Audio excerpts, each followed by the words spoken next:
Good morning everyone, welcome to knowledge account. আমরা দেখব 22 জুলাই 2026 এর ইম্পর্টেন্ট কারেন্ট অ্যাফেয়ার্স, তার সাথে সাথে রিলেটেড স্ট্যাটিস্টিকের। আজকের প্রথম প্রশ্ন, জাপান ওপেন 2026-এর ফাইনালে কাকে হারিয়ে পিভি সিন্ধু চ্যাম্পিয়ন হয়েছে? পিভি সিন্ধু আকানে ইয়ামাগুচিকে হারিয়ে জাপান ওপেন 2026-এর ফাইনালে চ্যাম্পিয়ন হয়েছে। বিডব্লিউএফ জাপান ওপেন 2026 মহিলা একক বিভাগ, চ্যাম্পিয়ন পিভি সিন্ধু, রানার্স আপ ইয়াকানে ইয়ামাগুচি। আর এটা হয়েছিল জাপানের টোকিওতে। এর আগে Syed Modi international 2026 BWF super 300, এখানে আমাদের পিভি সিন্ধু টাইটেল জিতেছিলেন। পিভি সিন্ধুর অলিম্পিক রেকর্ড যদি আমরা দেখি, প্রথম ভারতীয় মহিলা পিভি সিন্ধু যিনি পরপর দুটো অলিম্পিকে পদক পান। 2016-তে রিওতে রূপো পেয়েছিলেন এবং 2020 টোকিওতে ব্রোঞ্জ পেয়েছিলেন। 2019 সালে সুইজারল্যান্ডের বাসেলে আয়োজিত বিশ্ব চ্যাম্পিয়নশিপে স্বর্ণপদক জিতে প্রথম ভারতীয় ব্যাডমিন্টন খেলোয়াড় হয়েছিলেন। আর বিশ্ব ব্যাডমিন্টন সংস্থা 1934 সালে গঠিত হয়, মনে রাখবে। এর সদর দপ্তর বর্তমানে কুয়ালালামপুরে রয়েছে, মালয়েশিয়া। ব্যাডমিন্টন ট্রফি এবং কাপ, থমাস কাপ পুরুষ ব্যাডমিন্টন বিশ্ব চ্যাম্পিয়নশিপ আর উবের কাপ মহিলা ব্যাডমিন্টন বিশ্ব চ্যাম্পিয়নশিপ। 2026 সালের লোকার্নো চলচ্চিত্র উৎসবে কোন বিখ্যাত মার্কিন নির্দেশককে লাইফ টাইম অ্যাচিভমেন্ট সম্মান দেওয়া হয়েছে? জেমস গ্রেকে দেওয়া হয়েছে লোকার্নো চলচ্চিত্র উৎসবে life time achievement award. Purdue শব্দের অর্থ, এটা হচ্ছে লোকার্নো উৎসবের ট্রফির প্রতীক। এই পার্ডো শব্দের অর্থ হচ্ছে চিতা বা লেপার্ড। এর সর্বোচ্চ সম্মাননা হচ্ছে গোল্ডেন লেপার্ড, পাম ডিয়রের মতো। এছাড়াও অন্যান্য এই ধরনের বিখ্যাত ফিল্ম ফেস্টিভ্যাল কোনগুলো? কান ফিল্ম ফেস্টিভ্যাল ফ্রান্সে, পাম ডিয়র এখানে পুরস্কারের নাম। ভেনিস ইটালির গোল্ডেন লায়ন, বার্লিন জার্মানির গোল্ডেন বিয়ার, সুইজারল্যান্ডের রাজধানী বার্ন আর মুদ্রা সুইস ফ্রাঙ্ক। জুনের কারেন্ট অ্যাফেয়ার্স তোমরা ইবুক সেকশন থেকে কালেক্ট করতে পারবে নলেজ অ্যাকাউন্ট অফিসিয়াল অ্যাপের মান্থলি কারেন্ট অ্যাফেয়ার্স সেকশন থেকে। আর টেস্ট সিরিজে তোমাদের রেলওয়ের প্র্যাকটিস মক টেস্ট 15টা ফুল লেন্থ সমাধান এবং ব্যাখ্যা সহ নতুন প্যাটার্ন অনুযায়ী রয়েছে, তোমরা গিয়ে ওখান থেকে মক টেস্ট দিতে পারবে। তার সাথে সাথে বিগত বছরে রেলওয়ের RRB group D, NTPC graduate, under গ্র্যাজুয়েটের সমস্ত শিফটের জিকের প্রশ্ন বাংলায় তোমরা প্র্যাকটিস করতে পারো আমাদের টেস্ট সিরিজ অপশন থেকে। পরের প্রশ্ন, 2026 সালের জুলাই মাসে ফ্রান্সে অনুষ্ঠিত মেনুয়ার্স আন্তর্জাতিক দাবা চ্যাম্পিয়নশিপে কোন ভারতীয় গ্র্যান্ডমাস্টার স্বর্ণপদক জিতেছেন? S Rohit Krishna. First open international ডিএচএস দেশ মেনুয়ারিস, এটা হচ্ছে টুর্নামেন্টের নাম মেনুয়ার্স। তারিখ আর স্থান, অর্থাৎ এটা কবে খেলা হয়েছে? মেনুয়ার্সে, ফ্রান্সের ফ্রেঞ্চ আলপস মেনুয়ার্সে খেলাটা হয়েছে 11 থেকে 19 জুলাই 2026। গ্র্যান্ডমাস্টার এস রোহিত কৃষ্ণা তামিলনাড়ুর বাসিন্দা, স্বর্ণপদক জিতেছে। রূপোর পদক জিতেছে গ্র্যান্ডমাস্টার রাজা ঋত্বিক তেলেঙ্গানার। আর ওমেলজা আর্তেম ব্রোঞ্জ জিতেছেন, ফ্রান্সের প্লেয়ার। দেখো, ফাইডের সদর দপ্তর 1924 সালে প্যারিসে প্রতিষ্ঠিত হয়, বর্তমানে সুইজারল্যান্ডের লুজেনে রয়েছে। ভারতের প্রথম গ্র্যান্ডমাস্টার বিশ্বনাথন আনন্দ 1988 সালে ভারতের প্রথম গ্র্যান্ডমাস্টার হন এবং তিনি ভারতের প্রথম রাজীব গান্ধী খেলরত্ন, বর্তমানে মেজর ধ্যানচাঁদ খেলরত্ন যেটা, সেটা পেয়েছিলেন। আর ভারতের প্রথম মহিলা গ্র্যান্ডমাস্টার হচ্ছেন এস বিজয়লক্ষ্মী। দাবা খেলার উৎপত্তি ভারতে হয়েছিল। প্রাচীনকালে এটা চতুরঙ্গ নামে পরিচিত ছিল, যার অর্থ সোনার 4টি অঙ্গ, মানে হস্তি, রথ, সেনার 4টি অঙ্গ, হস্তি, রথ, অশ্ব, পদাতিক। সর্বকনিষ্ঠ গ্র্যান্ডমাস্টার বিশ্বের এখনো পর্যন্ত অভিমন্যু মিশ্র, ভারতীয় বংশোদ্ভূত মার্কিন দাবার। আর সর্বকনিষ্ঠ গ্র্যান্ডমাস্টার ভারতের ডি গুকেশ। এই খেলার সাথে জড়িত যে টার্মগুলো রয়েছে সেগুলো হচ্ছে checkmate, gambit, stalemate, castling, Elo rating, grandmaster, Swiss system.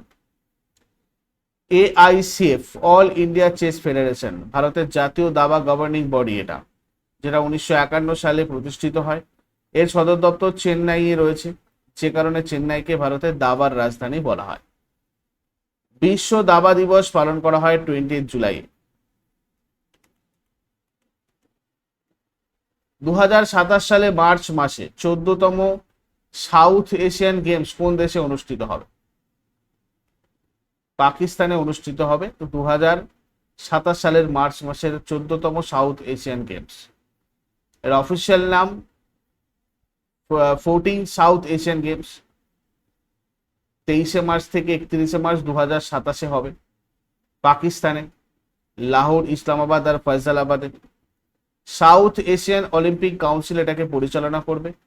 1989 আর 2004 সালে পাকিস্তান এর আগে আয়োজন করেছিল এটা। প্রথম সাফ বা গেমস হচ্ছে 1948-এ প্রথম সাউথ এশিয়ান ফেডারেশন গেমস অনুষ্ঠিত হয়েছিল নেপালের কাঠমান্ডুতে। ভারত মোট 3বার সাউথ এশিয়ান গেমসের আয়োজন করেছে এখনো পর্যন্ত। 1987-তে কলকাতায়, 1995-এ চেন্নাইয়ে আর 2016-তে Guwahati Shillong. Olympic council of Asia এশিয়ার সমস্ত ক্রীড়া প্রতিযোগিতা পরিচালনা করে, যার সদর দপ্তর রয়েছে কুয়েত সিটিতে। আর 1894 সালে প্রতিষ্ঠিত আন্তর্জাতিক অলিম্পিক কমিটি হচ্ছে আমাদের এই IOC, যার সদর দপ্তর সুইজারল্যান্ড লুজেনে রয়েছে। 2026 সালে চীনের বিখ্যাত লু সুয়ান সাহিত্য পুরস্কার পাওয়া কবি ওয়াং জিবিং পেশায় কি করেন? খাবার সরবরাহকারী। ওয়াং জিবিং ফুড ডেলিভারি চালক এবং কবি, তিনি জিতেছেন 2024 সালে প্রকাশিত কাব্যগ্রন্থ লো ফ্লাইটের জন্য, যেটা মূলত ফুড ডেলিভারি চালকদের জীবনের বাস্তব অভিজ্ঞতার সংগ্রামের উপর ভিত্তি করে রচিত। বিখ্যাত আধুনিক চীনা লেখক লু সুয়ানের স্মরণে 1996 সালে প্রতিষ্ঠিত এই সাহিত্য পুরস্কারটা প্রতি 4 বছর অন্তর প্রদান করা হয়। লু সুয়ানকে আধুনিক চীনা সাহিত্যের পিতা বলা হয়, father of modern Chinese literature. এনার বিখ্যাত রচনা the true story of Q. 2026 সালে জুলাই মাসে কোন দেশের প্রথম রাষ্ট্রীয় সফরে যান ভারতের রাষ্ট্রপতি দ্রৌপদী মুর্মু? মালদোভা। 1992 সালের পর প্রথম ভারতের রাষ্ট্রপতি মালদোভা সফর। মূল প্রকাশ 3TH মানে ট্রেড, টেকনোলজি অ্যান্ড ট্যালেন্ট। কৃত্রিম বুদ্ধিমত্তা, ফার্মাসিউটিক্যালস, কৃষি, নবায়নযোগ্য শক্তি এবং IT, এগুলো রিলেটেড কোঅপারেশন হবে, সেই নিয়েই আলোচনা। মলদোভা পূর্ব ইউরোপের একটা স্থলবেষ্টিত দেশ। এর পশ্চিমে রোমানিয়া এবং উত্তর পূর্ব দক্ষিণে ইউক্রেন রয়েছে। মুদ্রা মালদোভিয়ান লেউ। আর 1991 সালে সোভিয়েত ইউনিয়ন ভাঙনের পর এটা স্বাধীনতা লাভ করে। ভারতের রাষ্ট্রপতি সম্পর্কে কিছু গুরুত্বপূর্ণ অনুচ্ছেদ যেগুলো প্রায়শই তোমাদের এক্সামে আসে। আর্টিকেল 52, ভারতের একজন রাষ্ট্রপতি থাকবেন। আর্টিকেল 53-তে বলা আছে সংঘের নির্বাহী ক্ষমতা রাষ্ট্রপতির হাতে ন্যস্ত থাকে। আর্টিকেল 61-এ রাষ্ট্রপতির অপসারণ আর ইমপিচমেন্ট পদ্ধতি। আর্টিকেল 72 রাষ্ট্রপতির ক্ষমা প্রদর্শনের ক্ষমতা। আর আর্টিকেল 123 রাষ্ট্রপতির অধ্যাদেশ জারি করার ক্ষমতা।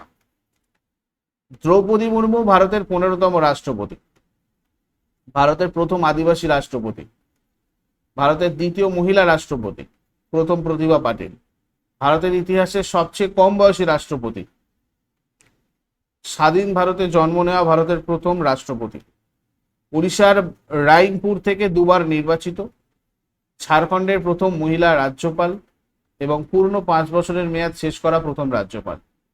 এরপর 19 জুলাই 2026 তারিখে ভারতের প্রথম ইমার্সিভ ভাষা জাদুঘর শব্দলোক কোথায় উদ্বোধন করা হয়েছে? কলকাতা। জাদুঘরের নাম হচ্ছে শব্দলোক। বিশেষত্ব হচ্ছে ভারতের প্রথম ইমার্সিভ ভাষা জাদুঘর এটা। মানে এই জাদুঘরের লক্ষ্য ভারতের সমৃদ্ধ ভাষাগত ঐতিহ্য, শব্দের পরিবর্তন আর মৌখিক আর লিখিত সংস্কৃতির দীর্ঘ ইতিহাসকে আধুনিক প্রযুক্তির মাধ্যমে সাধারণ মানুষের সামনে তুলে ধরা। Belvedere house national library campus কলকাতাতে এটা রয়েছে। 19 জুলাই 2026-এ এটা উদ্বোধন করা হয়। কেন্দ্রীয় সংস্কৃতি মন্ত্রণালয়, মিনিস্ট্রি অফ কালচার এটা পরিচালনা করেছে। স্ট্যাটিক জিকে কিছু এই রিলেটেড দেখো। ন্যাশনাল লাইব্রেরি হচ্ছে ভারতের বৃহত্তম লাইব্রেরি। 1836 সালে ক্যালকাটা পাবলিক লাইব্রেরি নামে যাত্রা শুরু করে এবং 1948 সালে ন্যাশনাল লাইব্রেরি নাম পায়। প্রথম লাইব্রেরিয়ান BS কেশবন। যিনি ছিলেন স্বাধীন ভারতের ন্যাশনাল লাইব্রেরির প্রথম প্রধান পাঠাগারিক। ক্লাসিক্যাল ল্যাঙ্গুয়েজেস, দেখো আমাদের ভারত সরকার বর্তমানে মোট 11টা ভাষাকে ক্লাসিক্যাল ল্যাঙ্গুয়েজ এর মর্যাদা দিয়েছে। তার মধ্যে প্রথম ছিল 2004-এ তামিল। 2004-এ এটা ক্লাসিক্যাল ল্যাঙ্গুয়েজের স্ট্যাটাস পায়। সংবিধানের অষ্টম তফসিল 22টা সরকারি ভাষা স্বীকৃত হয়েছে, এটা আমরা জানি। আগে ছিল 14টা, মানে মূল সংবিধানে। কাকে যুক্তরাজ্যের প্রথম ক্যাবিনেট স্তরের আর্টিফিশিয়াল ইন্টেলিজেন্স মন্ত্রী হিসেবে নিযুক্ত করা হয়েছে? কনিষ্ক নারায়ণ। 21শে জুলাই 2026 তারিখে যুক্তরাজ্য কনিষ্ক নারায়ণকে দেশের কৃত্রিম বুদ্ধিমত্তা মন্ত্রী, এআই মিনিস্টার হিসেবে নিযুক্ত করেছে। যুক্তরাজ্যের ইতিহাসে এই প্রথম কৃত্রিম বুদ্ধিমত্তা বিষয়ক পদ থেকে সরাসরি প্রধানমন্ত্রীর ক্যাবিনেটের মর্যাদা দেওয়া হয়েছে।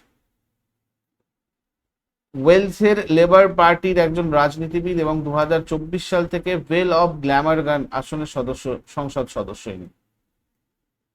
যুক্তরাজ্যের শাসন ব্যবস্থা আমরা যদি দেখি, এখানে দ্বিকক্ষ বিশিষ্ট সংসদ রয়েছে, যার নিম্ন কক্ষের নাম হাউস অব কমন্স আর উচ্চ কক্ষের নাম হাউস অব লর্ডস। ভারতের সংবিধানে আমরা কি কি গ্রহণ করেছি এখান থেকে? ভারতের সংবিধানের সংসদীয় ব্যবস্থা, একক নাগরিকত্ব এবং ক্যাবিনেট ব্যবস্থা ব্রিটেন থেকে নেওয়া হয়েছে।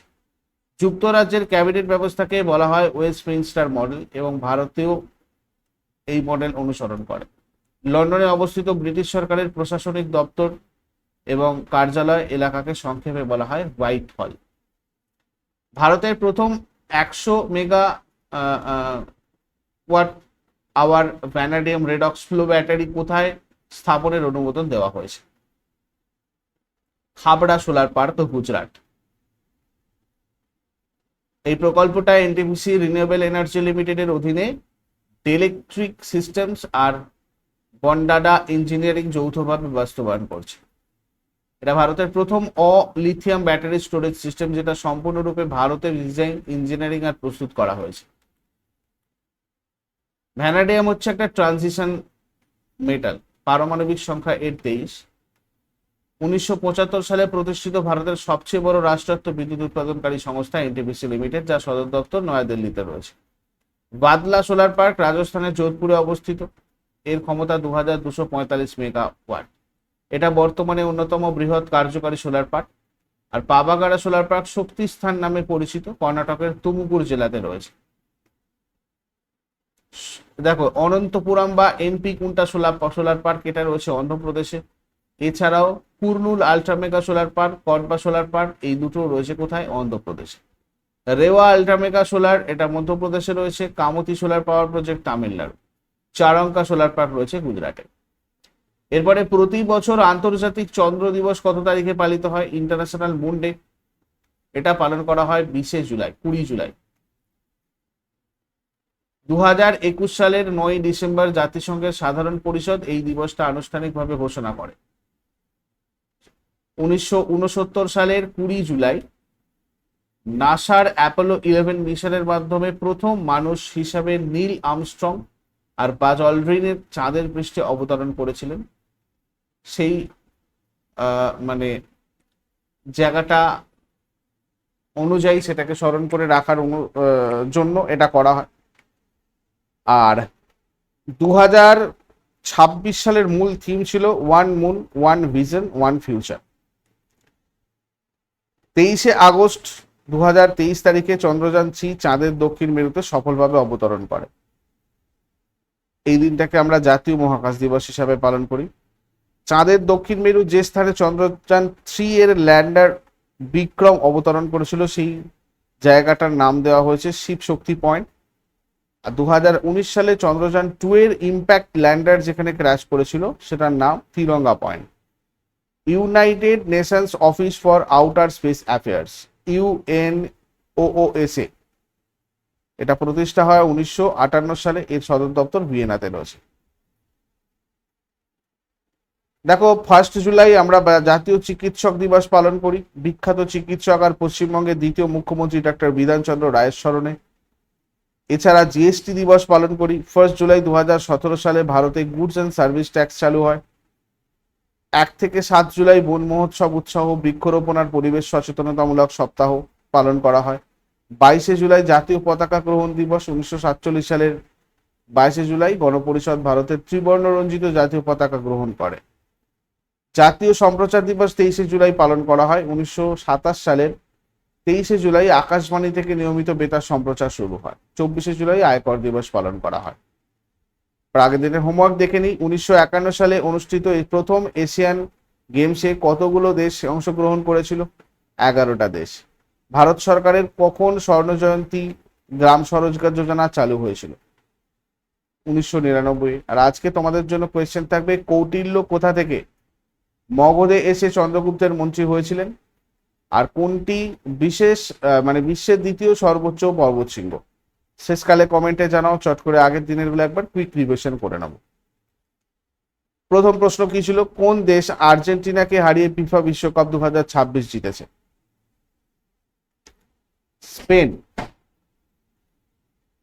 ফিফা বিশ্বকাপ 2026-এ সেরা খেলোয়াড় নির্বাচিত হয়ে গোল্ডেন বল জিতেছেন কোন দেশের তারকা মিডফিল্ডার রদ্রি? স্পেন। 2026 সালের ফিফা বিশ্বকাপে গোল্ডেন বুট পুরস্কার কে জিতেছেন?